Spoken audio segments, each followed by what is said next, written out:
We are so thrilled to bring you conversations with the movers and shakers of Hollywood. Today, we have a very special guest, a seasoned producer, Steve Adams. From the days of handwritten scripts to typewriters and AI, Steve has done it all. And he has some very, very interesting stories of the old Hollywood and new Hollywood. It's an episode you don't want to miss. Check it out.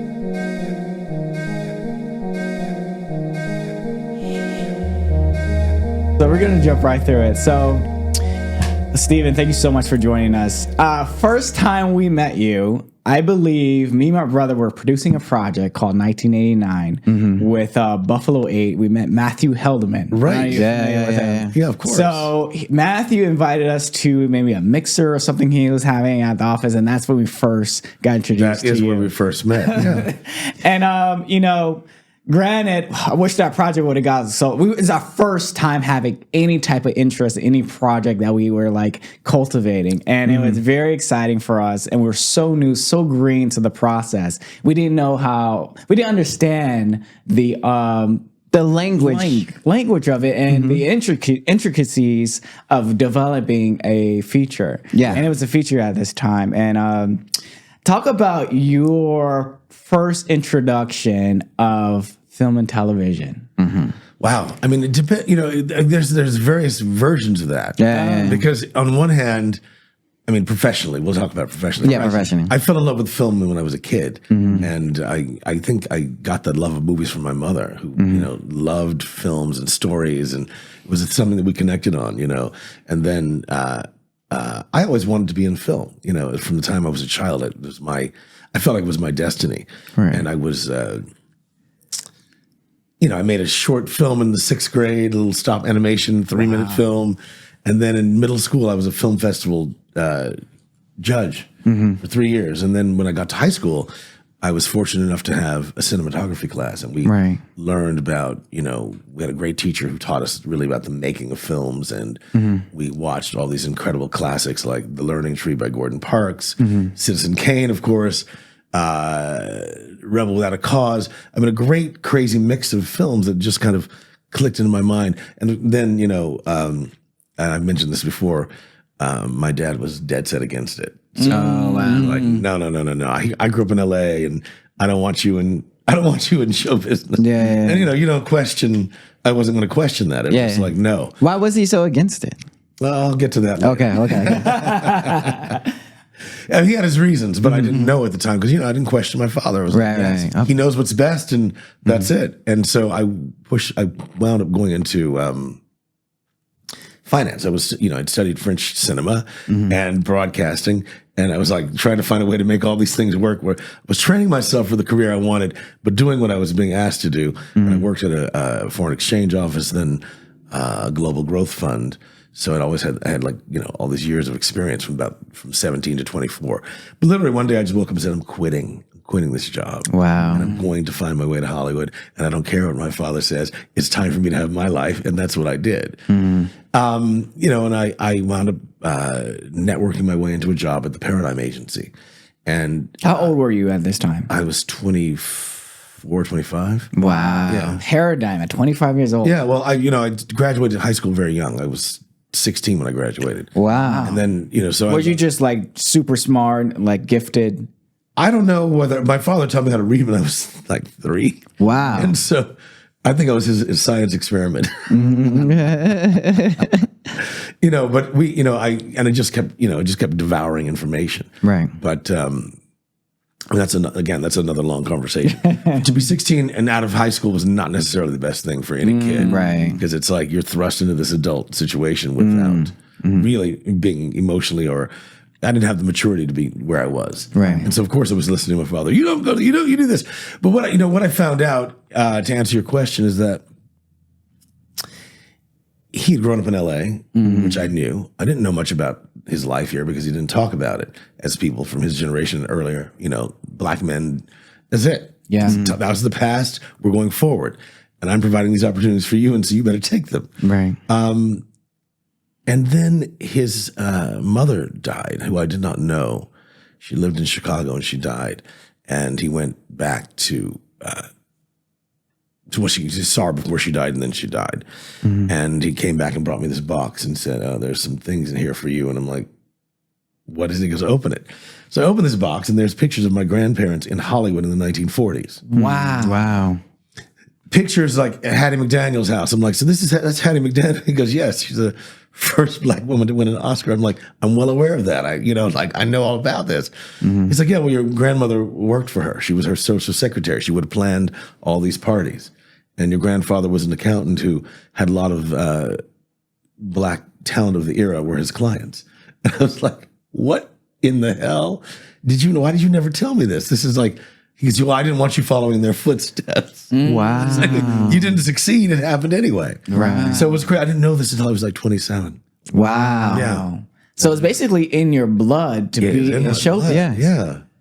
And then what'd you do when you found that bit of information? You pivoted and just straightly is like, all right, I made a decision. I want to do this. Full time.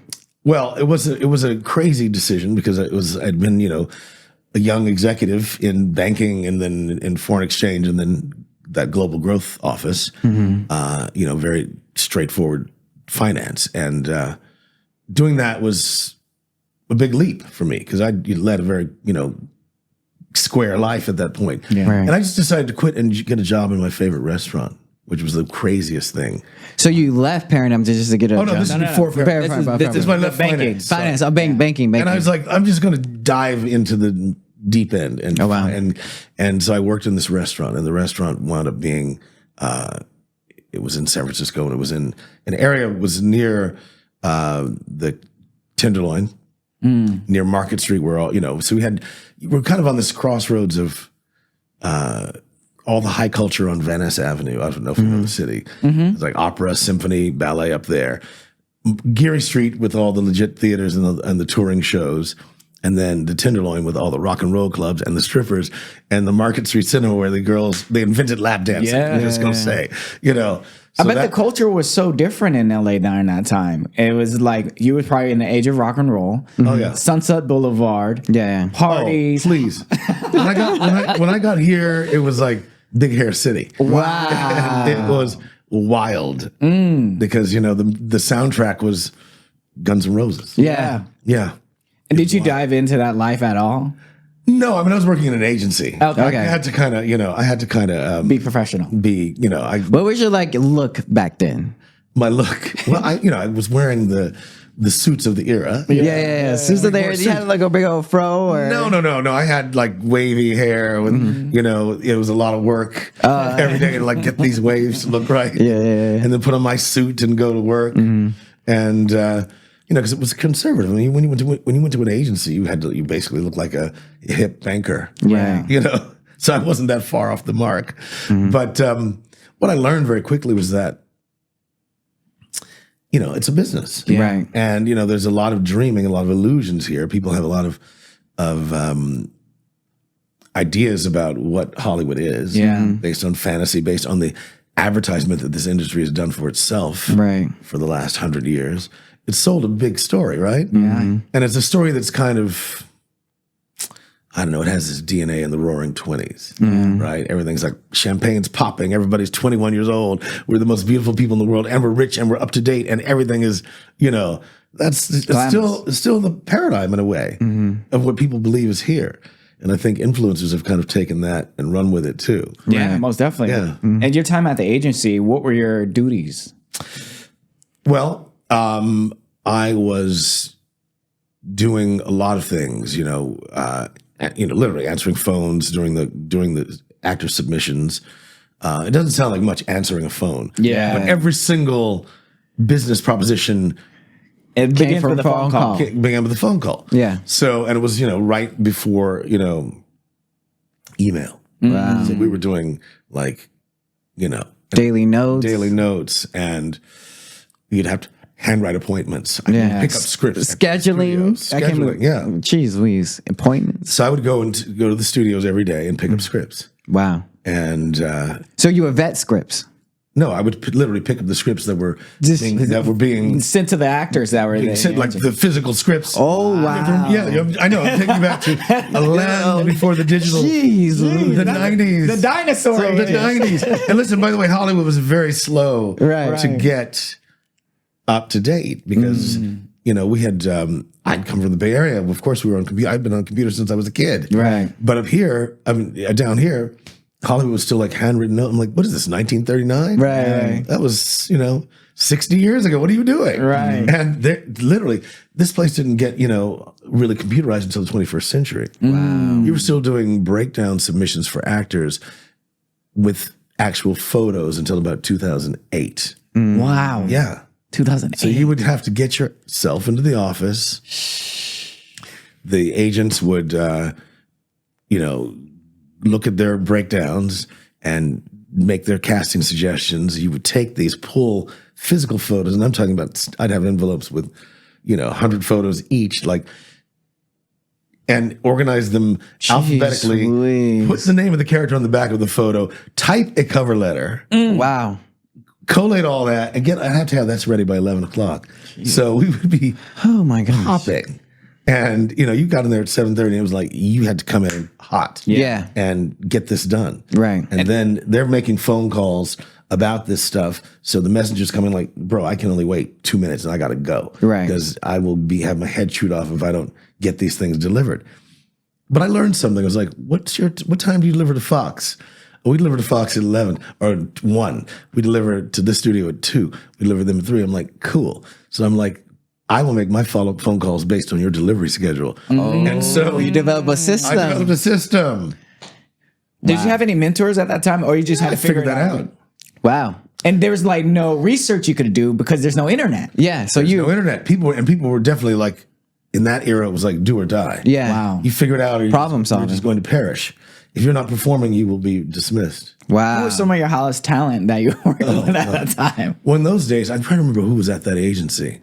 At that time, it was less, has less stars. So there were a lot of TV and stuff. Yeah, so- yeah. Okay. Yeah. Just working actors on television and stuff. But I mean, good, great actors. And by the way, most people are not stars, so True. all props to the majority of people in this town that Yes. are aspiring. Everyday working actors. Yeah. I mean, so your transition from the agency, did you move up the ladder or you just transitioned to another job?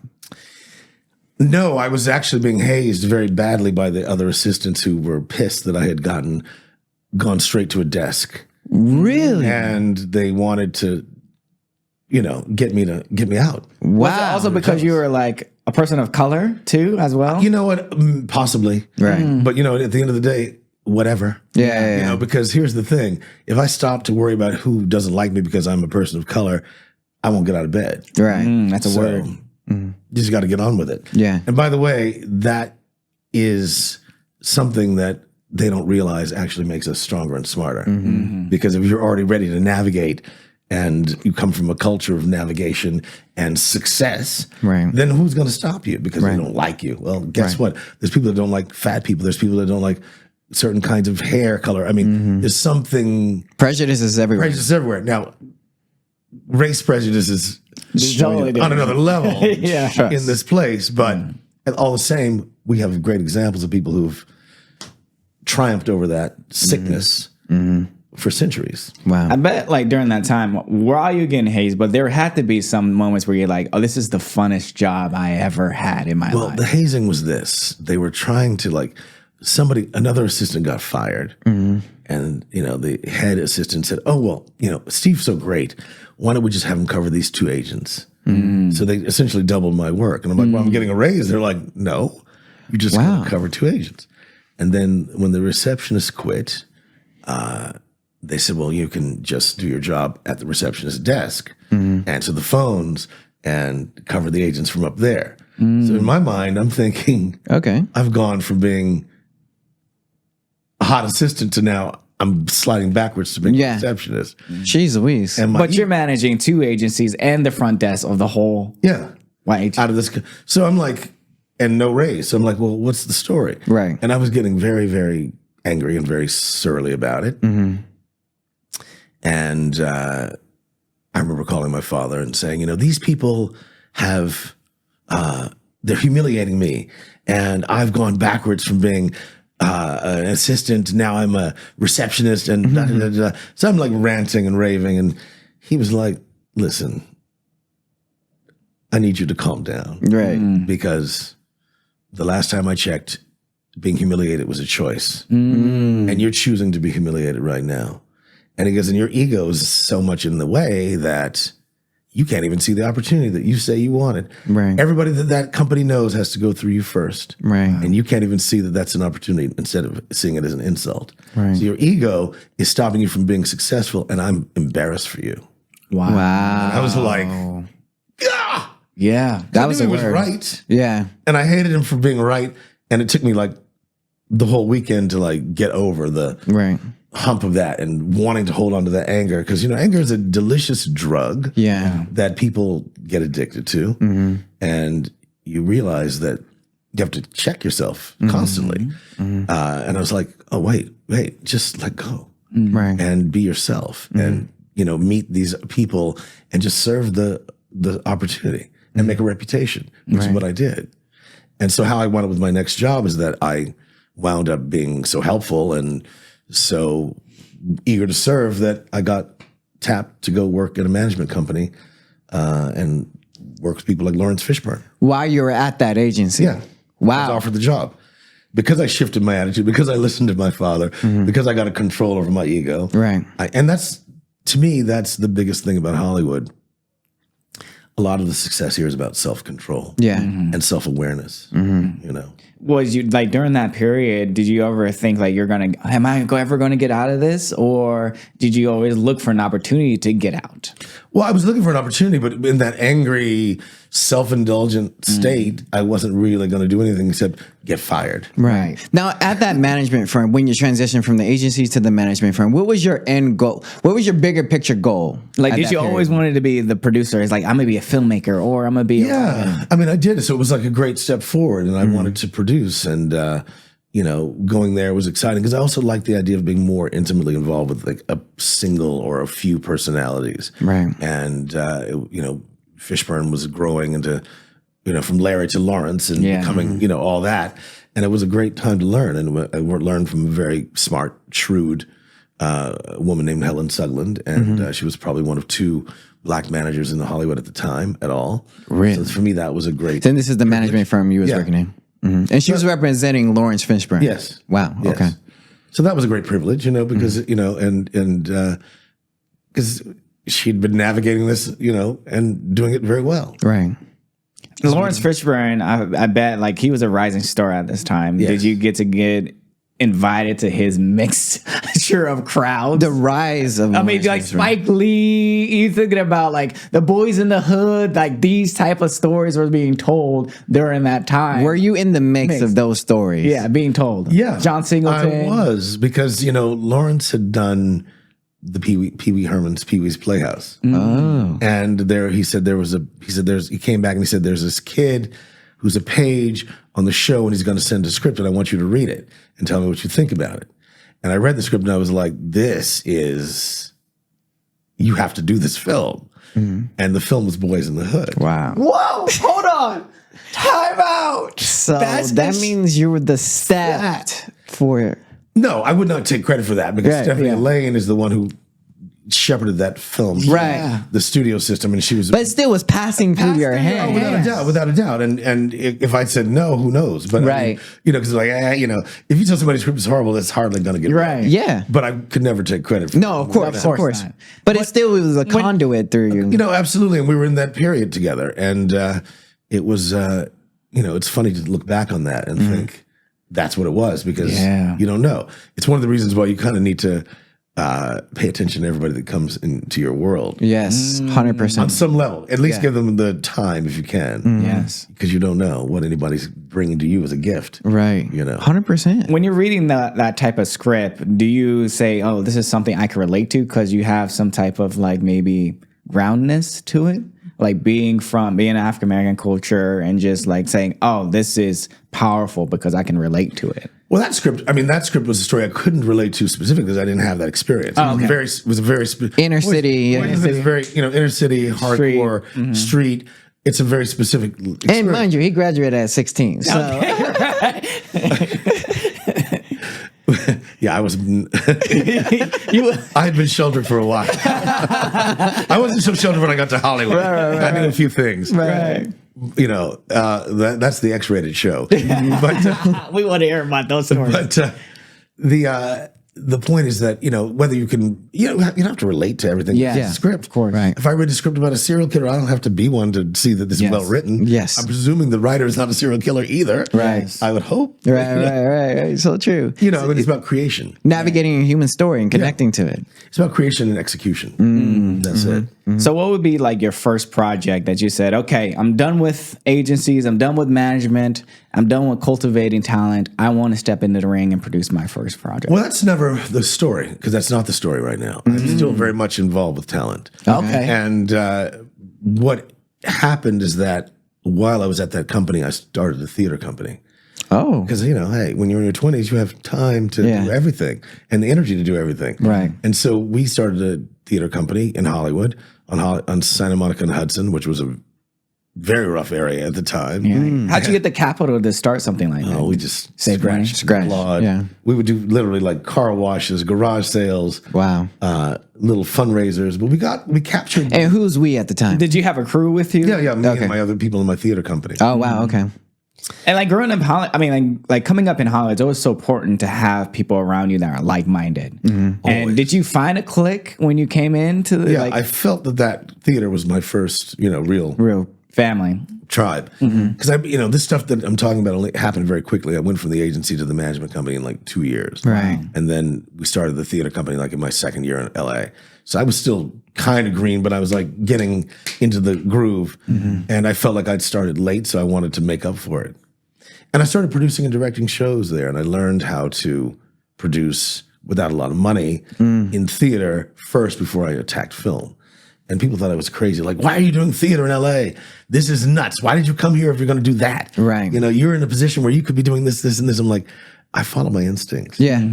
And theater culture in LA probably still is now. It's not big as New York. So it's strange. It is and it isn't because there's more plays here than anywhere else in the country. wow. I didn't know But that. the scale is not the same. Right. You don't have a great white way equivalent, but you have a lot of people doing great things here. And so what happened is that, I started producing and directing shows, and one of them was with a comedy trio called Culture Clash. And I wound up working with their agency, WME, and we sold the show. We sold the concept as a show. Right. How'd you get introduced to WME? Well, during that time? they were working with these guys. Oh, okay, into the theater. Okay. And so I was like, they're like, you should come and work on the show. So I was like, that's a good idea. Wow. And then I wound up, transitioning to becoming their manager. And so I left that management company and became their manager. And then they introduced me to Roderick Inver Smith, who had a bunch of solo shows. We toured those around the world. And then we got Spike Lee to direct a Huey P. Newton story as the first piece of original. Part of your theater company. No, this is when he left the theater company to manage with the three guys, and then they got Got it. Now I'm on. So I was with the company, but the show had toured the country. Wow. And the world, actually, because we were in Brussels, we were in London, we were everywhere. At what age were you at this time? At this time, I was in my 30s. 30s. Yeah, Okay. But early 30s. Yeah. I told you, I You were was in the mix. popping. I was ready. Out the gate. You got to go. And so we did this, and then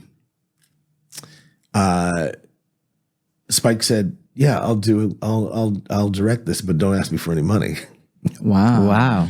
He said, "I've got a powerful name, so if you can't get the funds with that, then you don't know what you're doing." Well, at the time, I mean, he has his 80s films under his belt. So he was, do the right thing. I mean, he was popping. He This has is a man who's been a star really since 1986. seriously Wow. commercials with Jordan. At this point, he was an established force. Yeah.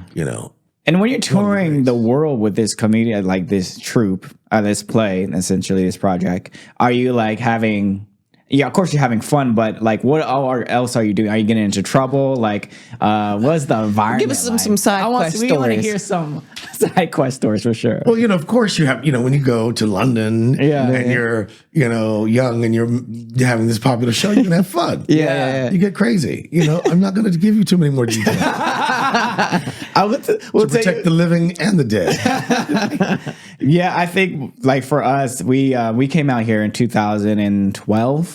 And we found a particular tribe as well. And once we found our tribe, we got into so much trouble because we didn't understand that once you get into this business, you have to work the business. Yeah. And we thought going to the parties was just as important. We thought relationships was and more relationships important. and the networking and just like continually partying and not actually succeeding in our careers. Right. And then we do like 5-6 years of that. I'm talking about going to Jamie Foxx's house, Navigating relationships with celebrityism and thinking that this is going to help us to Right. get. So how did you get out of your entryway. mindset of like not diving deep into the parties, but also being business minded as well? I got some really good advice when I first came here from the late great actress Diane Carroll. I don't know if you know. Yeah, of course. But Diane was like a godmother to me. I've known her since I was 16. And when I came here, I was at a party, much like you're talking about, a very, very fancy Hollywood party, because where else would she be? Right, of course. And I was, getting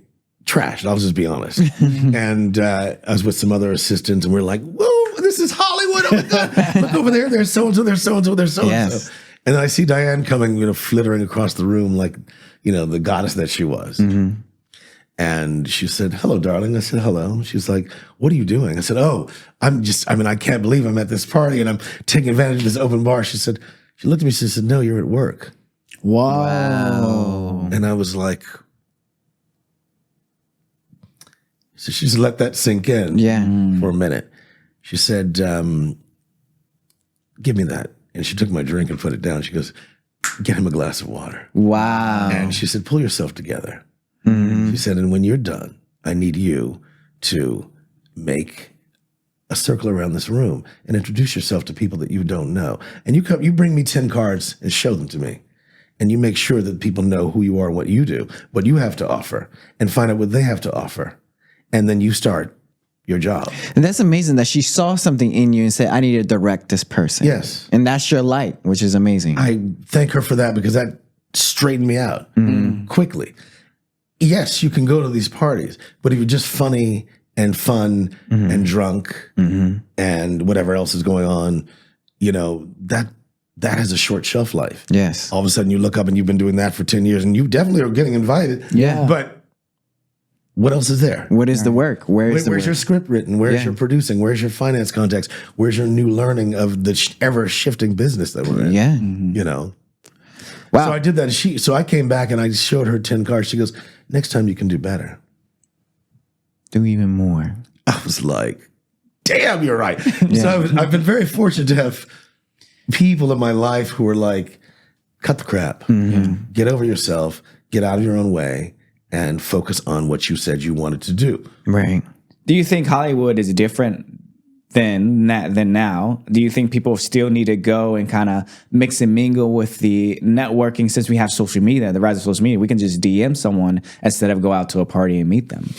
I think that there's nothing that replaces human interaction. Right. DMing is great, but who are you? Yeah.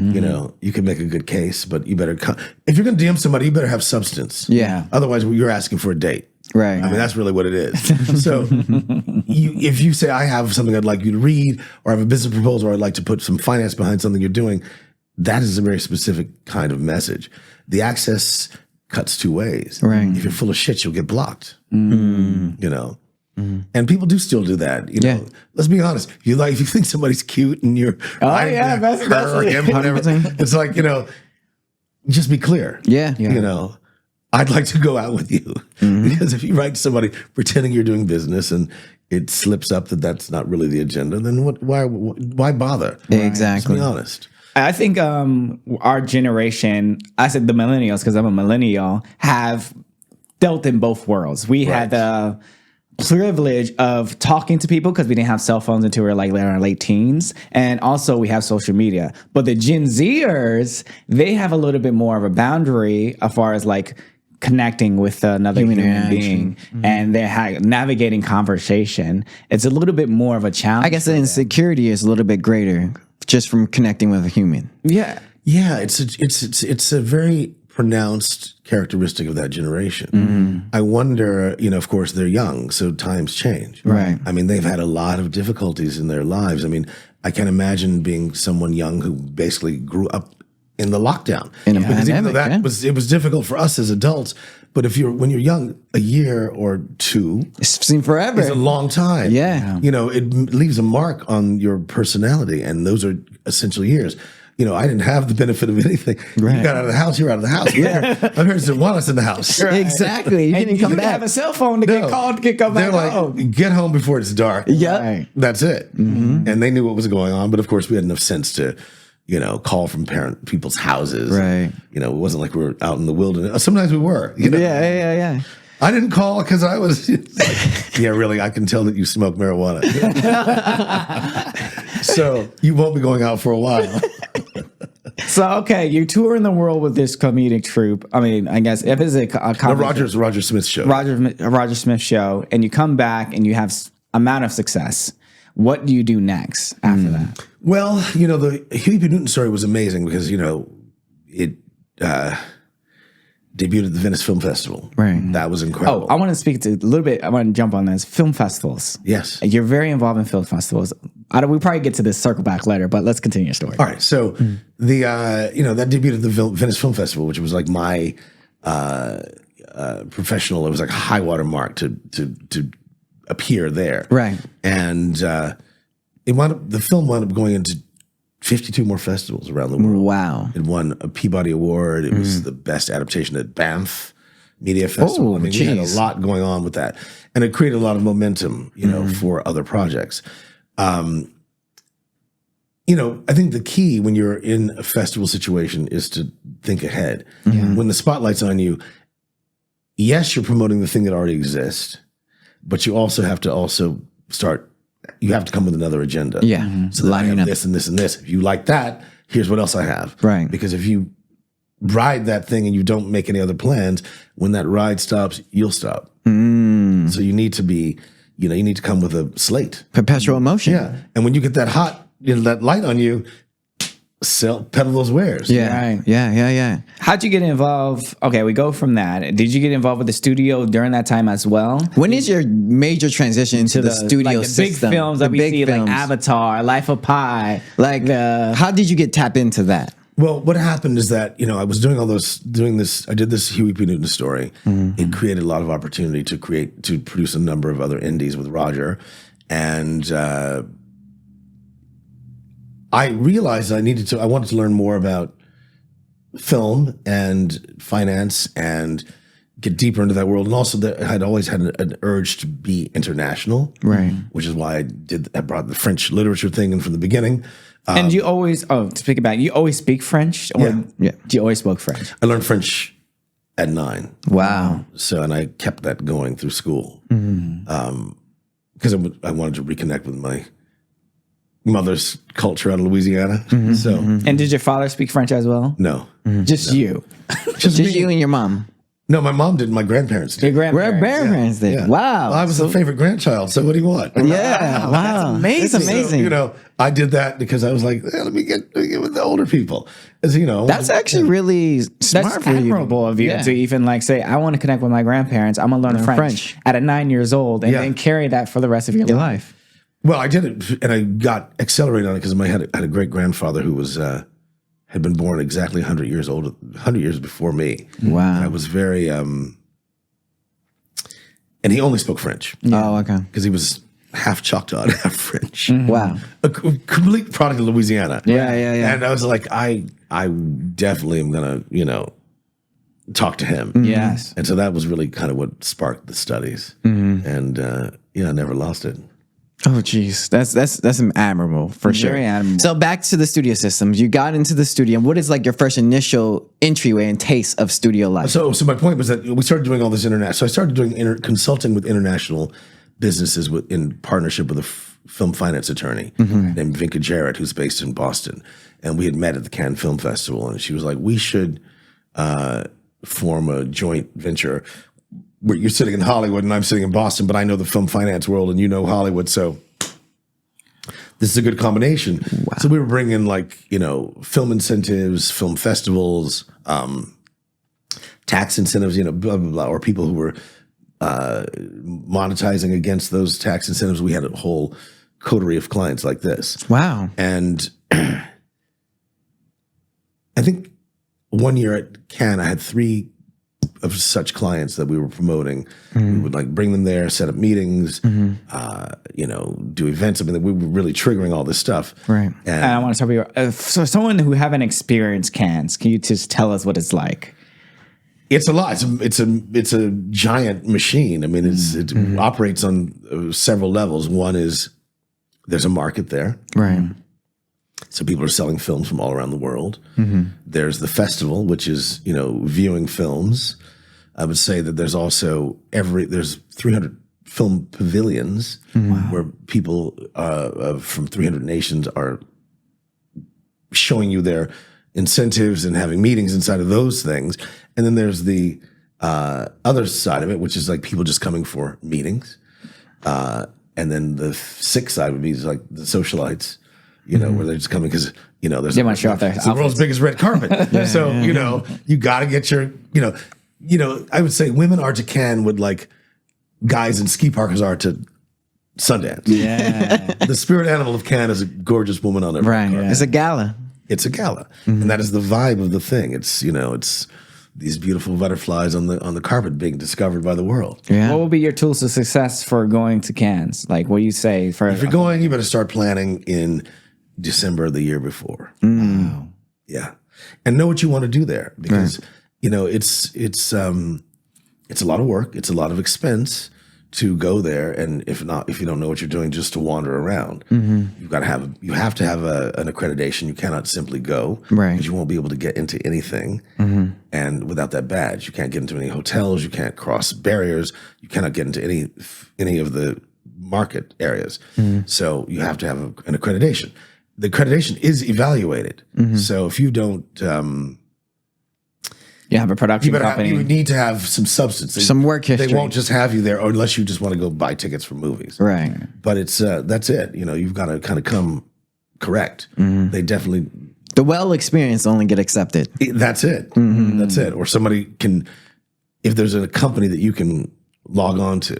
So, but just by the very nature of that, it tells you should go there with an agenda. And if you're not ready, don't go. Right. Because a lot of people think I'm going to go to Cannes and it's.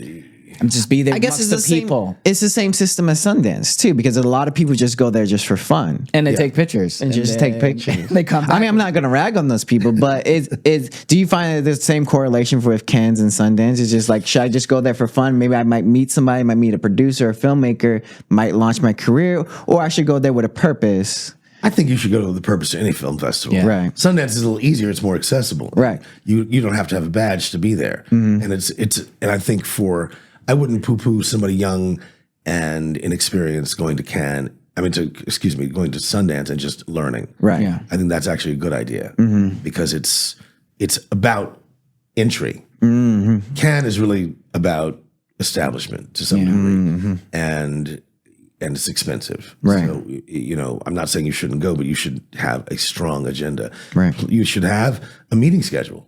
I mean, I'm saying this from experience. I went there clueless the first time. All expenses paid, but that's another story. Right. And we had a great time, but it took me a while to read because I'd met all these people. And I came back and I started following up with them. And I would say about 20% of them answered my emails. Right.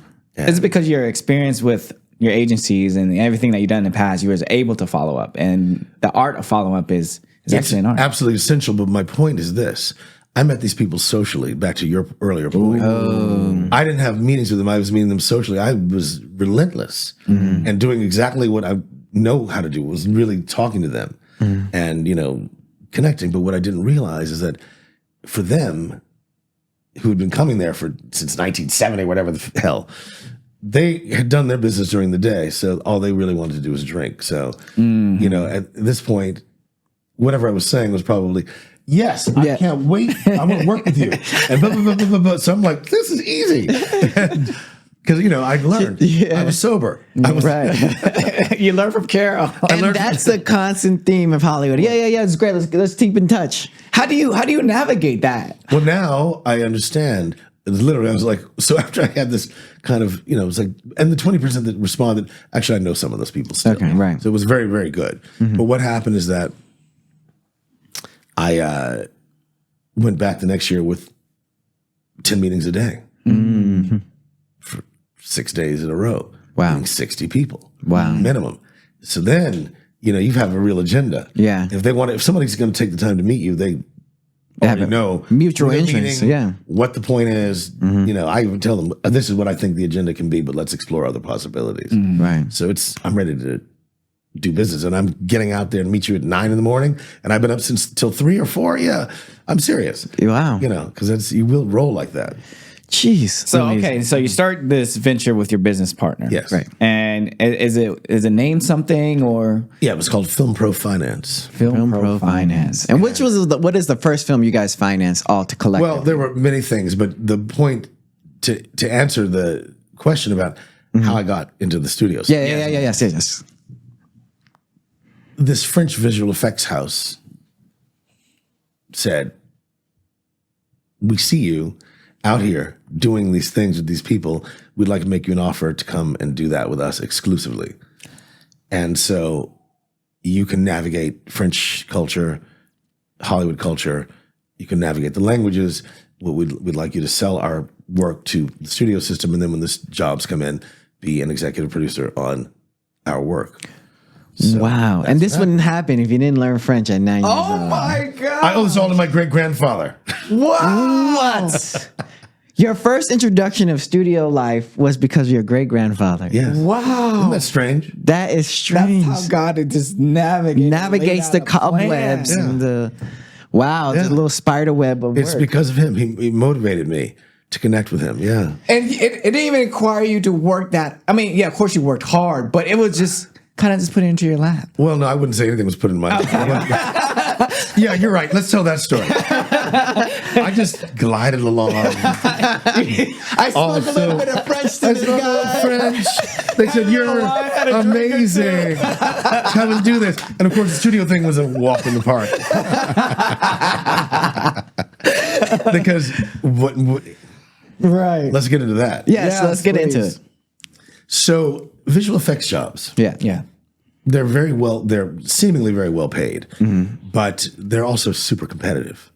So we were competing for some of the biggest jobs in the world, and coming with people who with great experience and great artistry. They all do have incredible artists. A lot of these people are just phenomenally talented, as are the people at Booth. And Booth is, I would literally say the owner is a genius. Right. And I do not use that word lightly. He invented the bullet effect, which you know from the Matrix. Matrix, film. yeah. I mean, this guy is Mad that. scientist. Yeah. And that was, one of his ideas 20 years ago. Still affects it. Yeah, he's still out there creating things. If you saw the recent Blade Runner, all those holograms in the casino were created by Booth. Wow. Gosh. So they're just, they do exquisite work. So I was very proud to, I had seen their work before, and I was like, and I felt like that was one of those things where like the resonance of like how much that work I responded to, like on an artistic level. Yeah. Was like, okay, now I can get in there and actually push this. And I didn't know. I mean, I knew because I've been selling. Part of everything is sales in this business. Yeah, 100%. And it's from that agency on forward, I'm like, I got to sell into a different environment now. It's the studio system. It's a different game. It's a different animal. And the competition is higher. The stakes are higher. The money's higher. And there were things like the first job was Avatar. Oh gosh. The first job was Avatar. Jeez. They kept saying to me, everything is already spoken for. We don't have anything available. And I was like, I know something. And this is it. Every film, you say but they're going to get overfull. They're going to wind up giving us something. And they kept saying, stop bothering us. I was like, I'm getting I know that your beak is full. You're going to drop something and Yeah. get it. And they called and said, yeah, actually, you were right. We have this sequence, all these sequences that we'd like you guys to bid on. I was like, I knew it. Wow. So How did you get connected with the team of Avatar? well, I had to just track. Just find. Yeah. No, you have to track what's going on. Okay. I mean, that was his job, being the tracker. Yeah. Like track that's- everything. Yeah. You got to track everybody. Right. Get your weapons ready. And Yeah. But no, I would go Shoot your shot. follow them and contact them, contact their supervisor, contact the producers, contact as many people as I could on every production. And how did you contact? Like, did you have like an emailing list? Was there a website or something that people can? Now I had to dig for those Dig things. for those. Yeah. Research. Yeah, and research and then contact them and show them what we were about and thank God the work was extraordinary. So Yeah. they would give us the time of day, but it's like so and so has that because I was coming in, I came in where I came in. I wanted to be ahead, but I needed that job and I got it. Yeah. Wow. And it was That's beautiful. it was a great start to that. So that pretty much propelled you into your next project and pretty much catapulted you into probably a different stratosphere. Well, when I finally did that, people were like, well, who's this guy? Yeah. So it's like, all right. Yeah. It's like, yeah. And so we got out there and I courted the movie Thor. I courted Marvel Studios. We bid on, I think, 6 films. And Wow. we finally got Thor. To understand the terminology, bidding, what does that mean? When That means that you are able to, they give you a certain group of potential Shots. effects and the underlying looks that they would like to have, which have already been created by the studio. And then you sign an agreement that says you will create something based on that in your own version, but that they own it because they own the underlying IP. So, and they give you this minimal amount of money because the studios actually pay to do this stuff themselves. Oh, okay. So, I mean, the VFX houses pay. So it's almost a competition thing where you have to make it better. So you're paying to be on the project. People pay to audition. What? This is a something different I have world. never Yeah. heard That's of. like telling an actor you have to pay their audition. A lot like that, and I didn't understand it. I don't understand it still, but it's what that world has agreed to. Wow. They would actually pay money, sometimes hundreds of thousands of dollars, to give you tests that the studio will own for minimal payment. Wow. And how do the visual effects houses recoup that money back? Gosh, good question. Sometimes they don't, Wow. because only one of them is going to get it. Or, you might wind up with a smaller packet of shots. Or somebody will come back to you and say, we like your work, but we like his price. Wow. It's cutthroat. It's cutthroat. It's a gamble for visual effects It is. studios. And a lot of them go out of business because of it. And how many people do they have on staff when doing these particular big IP projects? Our company had 300 people. Wow. Oh, that's big. That's Yeah. humongous. Yeah. And it's all in France. Yes. Wow. Okay, so now translating, going next after the visual effects, how do you tap into more visual on production producing? You start your company in what year? Well, this run that we had together was almost 4 years exactly, from 2008 to 2012, just about the time you guys got here. yeah. And You was already gone, baby. I was like, yeah, but what was happening is that we were so successful together that I basically was never sleeping. I was basically like either on European time or American time, no matter where I was. Wow. And I was in this weird bubble of like staring at imagery from these movies all day long. All day long. And how do you graduate? Like, how do you navigate success when you get like, okay, I made this much money, I'm doing all these cool things. What is like what becomes your purpose? What grounds you? Also, and what becomes your balance? Yeah, what becomes your balance? Well, first of all, what balance? I think there's an illusion that you can achieve balance. Yeah. It's hard. Yeah. Talk about, so how do you try to stabilize this so-called balance? Keep trying for it. Yeah. You got to keep trying for it. But it is out there, Right. Sometimes these things, I mean, you can see it. It happens. It demands a lot. This is more of a personal question. How do you stop yourself from becoming a work addict? I don't know if you're a work addict or just someone who is trying to meet the task. I mean, you mentioned this earlier. Success, when it comes, you kind of have to ride the The wave. wild stallion. So you ride it because there's so many other points where you don't have anything going on. What becomes your, like, what was your first purchase after your like major? I learned my lesson already. Did you buy a house? No, I didn't. I have a lot of money in stocks. Oh. Yeah. Because I felt like You're just a genius out the gate. no. When I made my first film and made money, I spent it all exactly as you might expect. Oh, okay. You know, I remember when my business manager said, you spent $5,000 a month in restaurants last year. I was like, that's impossible. He goes, is it? Let's sit down and talk. Wow. He's like, and I was like, oh shit. It's actually easier than I thought. Yeah. You pick up the tab twice, it's $1,000. Yeah. And that's just 2 nights, you know? Wow. I was like, he's like, yeah. So, Let's figure this and then out. this, and this.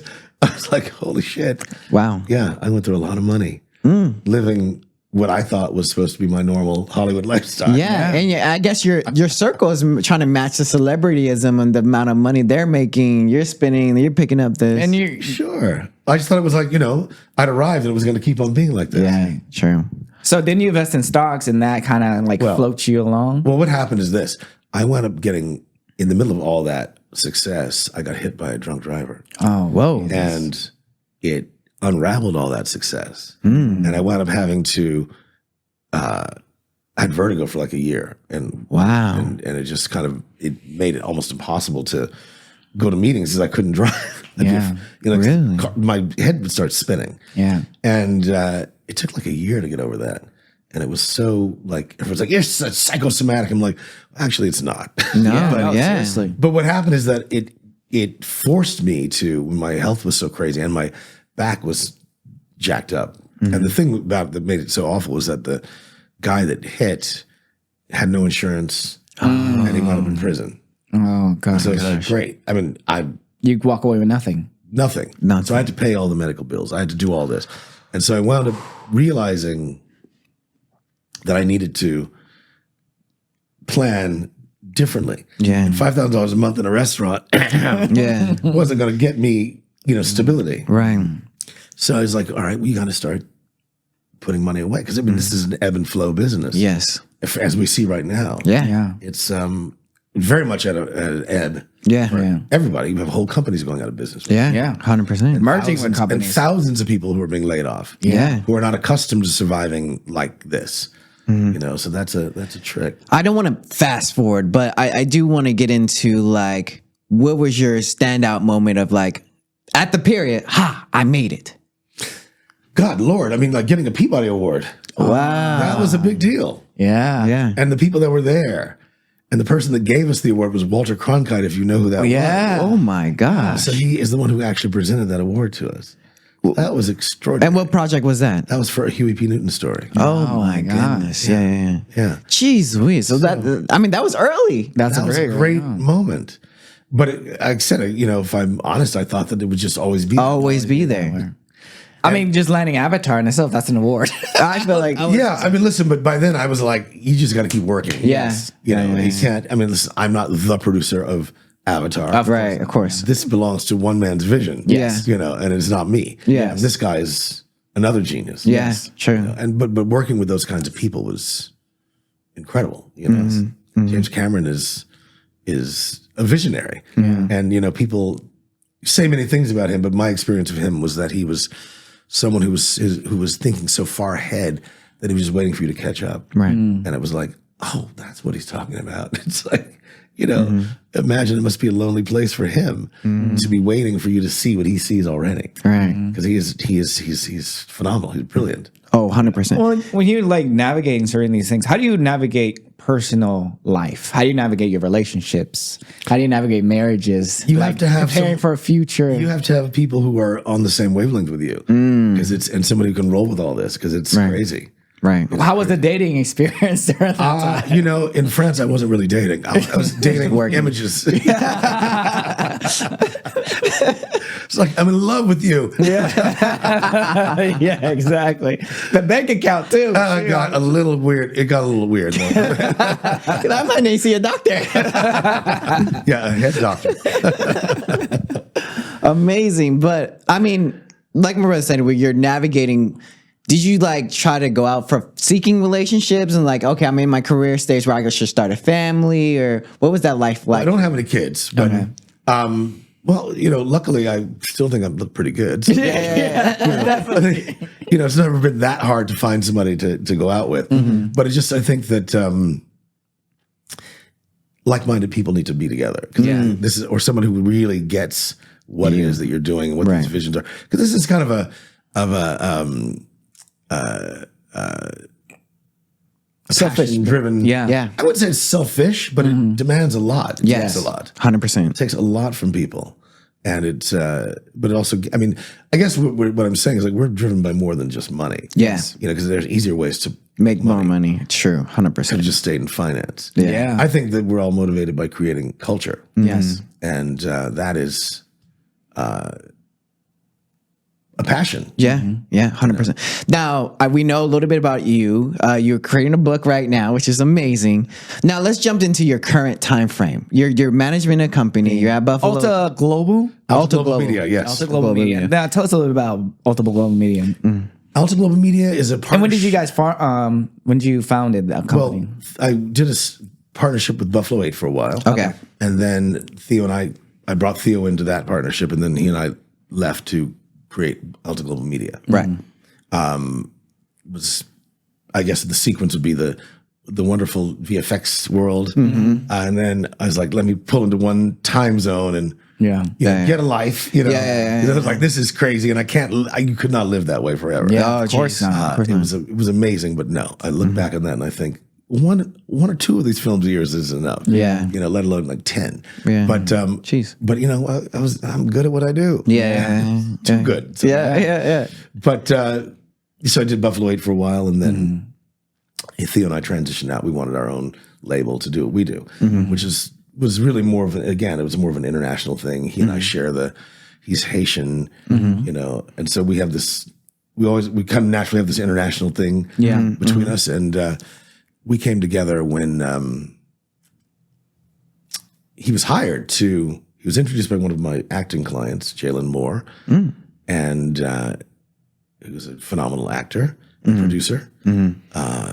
And he said, "Yeah, you got to meet this guy Theo." And we were at Sundance together, and I was like, "Whatever, Yeah. And he's like, I was like, I'll get around to this, Right. I got my agenda at Sundance. Yeah, 100%. Yeah. You got your meetings lined up. I got my things. Right. I got my tickets. Yeah. But we went up, getting together to meet in Beverly Hills after that, and we hired him to do the PR on the Rodney King piece that we also did with Spike Lee. Oh, wow. Okay. And that went really, really well because we wound up getting a sponsor who paid for this to us to bring to celebrate this film at Cannes, even though it wasn't in Cannes, to bring Spike over and Roger Smith and celebrate their artistic collaboration because Roger's done more films with Spike than any other actor, and it was just kind of a great historical marker for him. And so we did all this, and we did a gala dinner celebrating them, and Spike was like, this is good. You guys should, make this a business. And you knew Spike from way back then too. You I met him through Fishburne. yeah. So you already had a history with him. Yeah. Yeah, this is great. And then he and Roger, like I said, he came on board to do a Huey P. Newton story when we went to New York with the play, and blah blah blah. So there was already a long history. Yeah. Jeez. So then you and Theo I guess, would you say found the company together? Oh no, Yeah. or you kind of hired him on, and then you guys hired him, and then he was like, "You guys should just, make it up. What you guys do is kind of Cross-pollination. because he liked this idea of seeing two black men doing things on the international stage. Yeah. And that is not so common. Right. So, he was like, yeah. So let's talk about a little bit about your international dealings. So what do you exactly do in the international stage? Well, right now, I would say that I have a significant number of acting and directing clients in Africa. Okay. I work with someone named Mandla Dubé, who is doing extremely well. He has a film called Silverton Siege on Netflix, and another one that's about to emerge. A young girl named Wanda Banda, who's on Blood and Water, which is a big hit. Yeah. She's a new cast member that you'll be seeing. Banco Koza, who's also in this upcoming film that Wanda directed. And then a showrunner named Busi Antonelli, who's powerhouse. So, and I'm really trying to connect, I shouldn't say trying, I'm connecting them to the Black American Experience. so we can build something between the Now, continents. where did you find these talents? These are all international talents. They were here? And Did you ever go to South Africa or Africa in general? Yeah. Yeah, okay. I was just in Nigeria last November. Wow. And then South Africa in August. How's the Hollywood business out there? How's business and show business out there? Is it It's growing. I mean, these are all markets that are, growing. Do you think there's space for you to start a production company out there as well? Or like maybe develop shows or television? Because I know Amazon just pulled from Africa, or Netflix. Some major studios just pulled most of all their contents from Africa. Amazon did. That's okay. Right. I mean, listen, at the end of the day, what is happening is that Africans are doing what they need to do for themselves. Right. So, Netflix can come or go, and that's fine. That's their business choice. But I think there's got to be more light shined on the fact that people on that continent are doing their own things. Yeah. And they will start to learn they'll start to learn in Hollywood what's happening. There's a lot of talent. Right. A lot of amazing, phenomenal talent. And what do you look for in talent when you're like cultivating them and bringing them on board to your media company? Work ethic,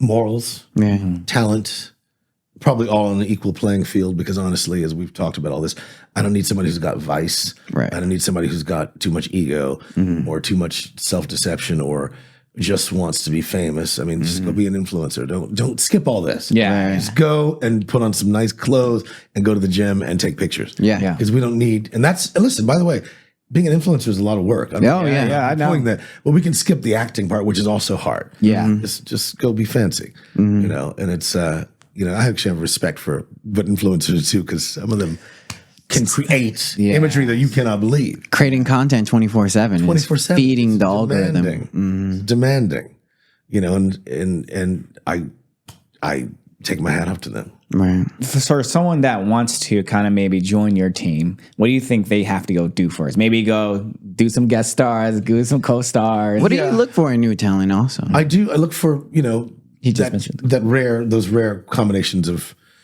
qualities, but some experience. I have every year we have, or every period we have, a certain number of beginners we can take on. I have enough of them. Yeah. No, I mean, I want to make sure. It's like, they're demanding, and it's not going to pay off until they've been groomed and they go up a bit. 100%. It's understood. I'm not expecting them to come and, sometimes it does happen very quickly, but generally it doesn't. So basically, if someone wants to be with me, I would expect somebody who's done a couple of series at minimum, recognizable film roles, some kind of visibility, because my job is to take that and really develop it. Right. And when you're cultivating directors, is it the same thing, the same kind of aspirations you're looking for? Someone that does a couple films that have, not looking for the big names or be famous. Yeah, I think in this case, for example, with someone like Mandla, who's got a very mature career, it's internationalizing that career. Looking at what can happen when we put the U.S. together with Africa. There's a lot of interesting things that have not yet happened, and I think that for me, a big goal of mine is a reconnection of Africa to its diaspora. Right. Yeah. I think we need it. They need it. We're the solution together. Right. How do you go and pitch those types of your clients to major studios and say, hey, this is what you need to be investing in? It's a process. I mean, in the middle of doing it, I kind of got slowed down by the strikes, but it's a process of education and showing that there's an opportunity. Speaking of the strike, where the state of Hollywood is changing. It's freaking crazy right now. Where do you see it's going? Where do you think it's going? Like, what do you think is going to be our next frontier? I think we're in a renaissance. I think Hollywood needs to be shaken up. I think it's the rise of the small guy. I think that it's going to be the rise of a certain kind of person that is more self-sufficient, Right. that maybe is going to find the big solution that nobody has ever yet done, which is self-distribution. I look at the music business, and they got imploded like this. Yeah. 20 years ago? I don't know. Yeah. And because the internet hit them hard. Soon the Apple Music, LimeWire, all the Hard. Napster. LimeWire. Yeah. Remember LimeWire? Oh, yeah. And you couldn't have these downloads. And seize your computer. And They were doing all that stuff and finding people, but they couldn't, there's no way they could contain the future. Right. And I think we're at that moment too, where we digitalized and kind of walked away from an existing model that was working. Then we got treated to a quick reduction when Wall Street was like, well, all right, y'all, where's the profits? Right. And the way they showed profits was firing people. Yeah. And unfortunately, I think that destabilized the business because that's a lot of, executive talent. Yeah. These people are, when they're good at their jobs, are amazing. Someone who really can see a show and really help groom it and shepherd it through a system is their own kind of artist. And I think that's underestimated.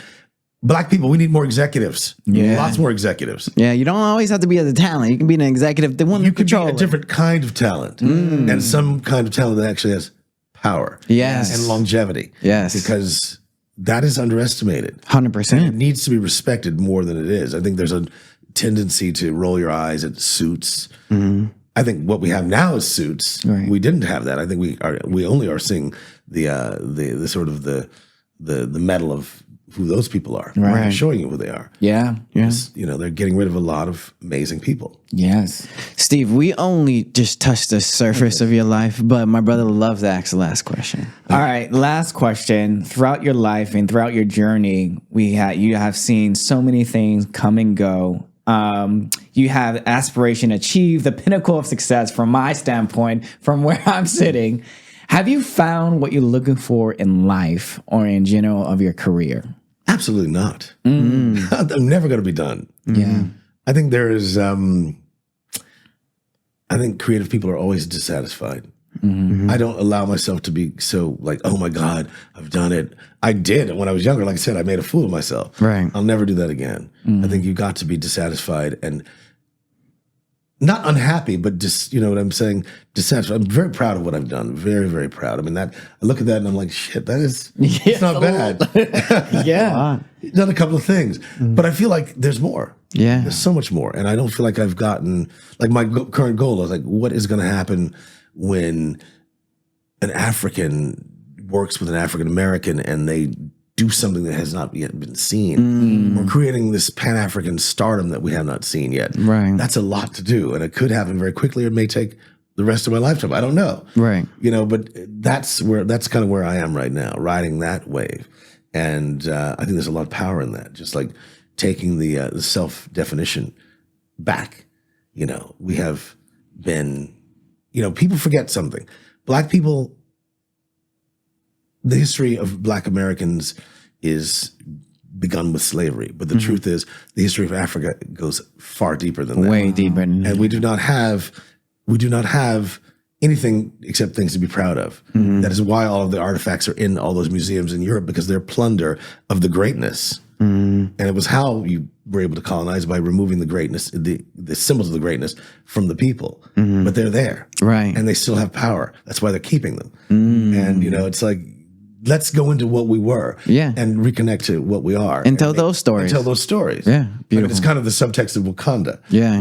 Which is fantasy, but it is a place that was never colonized. Wow. So I think that there's a lot of magic in there, a lot of beauty and a lot of amazing things that can happen. What would you say to the person that's just now coming to Hollywood? Ooh. Go home. We don't need you here. No, I think that I would say toughen yourself up. Yeah. Because here's something a good friend of mine often has said to young people. Fuck you and fuck your dreams. And I mean that to say nobody cares. Yeah. So what I mean by that is make me care. Yeah.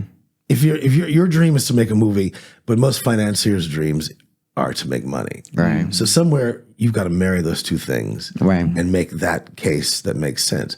So really, I'm being flippant, but the answer is this: educate yourself about money, finance, know that stuff cold, and if you don't understand it, work with someone who does. Right. But do not say, I don't want to know that.